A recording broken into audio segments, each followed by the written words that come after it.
राज्य शासनाच्या 2 लाख रुपयापर्यंतच्या पीक कर्जमाफीची घोषणा केल्यानंतर आता शेतकऱ्यांकडून सर्व प्रकारच्या कृषी व कृषीपूरक कर्जमाफींची मागणी जोर धरू लागली आहे। याच पार्श्वभूमीवर तालुक्यातील निलेश राजपूत, विनायक सरनाईक व पंचक्रोशीतील शेतकरी बांधवांनी जिल्हाधिकारी बुलढाणा यांना 8 सोमवारला निवेदन देत केवळ पीक कर्ज नव्हे तर ट्रॅक्टर, कृषी पंप, पाईपलाईन, ठिबक सिंचन, जनावरे खरेदी, दुग्ध व्यवसाय तसेच इतर शेतीपूरक व्यवसायांसाठी घेतलेली कर्जही माफ करण्याची मागणी केली आहे।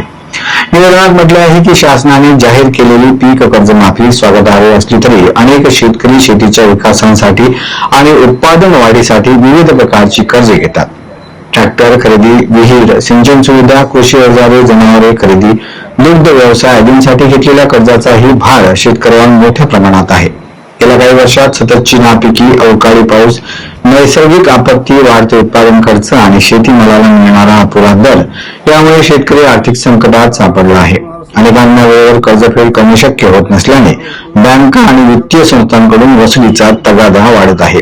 अशा परिस्थितीत फक्त पीक कर्ज माफ करून शेतकऱ्यांच्या समस्या सुटणार नाहीत असे निवेदनात नमूद करण्यात आले आहे। शेतकरी प्रतिनिधींनी शासनाकडे सर्व प्रकारच्या कृषी व कृषीपूरक कर्जांचा समावेश असलेली व्यापक कर्जमाफी योजना राबवण्याची मागणी केली आहे। त्यामुळे आर्थिक अडचणीत सापडलेल्या हजारो शेतकरी कुटुंबांना मोठा दिलासा मिळाला असा विश्वासही त्यांनी व्यक्त केला आहे। या निवेदनावर शेतकरी संघटनेचे निलेश राजपूत, रमेश शिरसाट, इलियास सौदागर, सदानंद पाटील, राजू गवळी, भरत फुलाने, शिवाजी शिरसाट, विजय घोलप यांच्यासह अन्य शेतकरी बांधवांच्या स्वाक्षऱ्या आहेत। अजिंक्य भारत प्रतिनिधी धीरज जयस्वाल, रायपूर। 8/6/2026 रोजी आम्ही जिल्हा अधिकारी कार्यालय येथे आलो होतो। शेतकऱ्यांच्या कर्जमुक्तीबाबत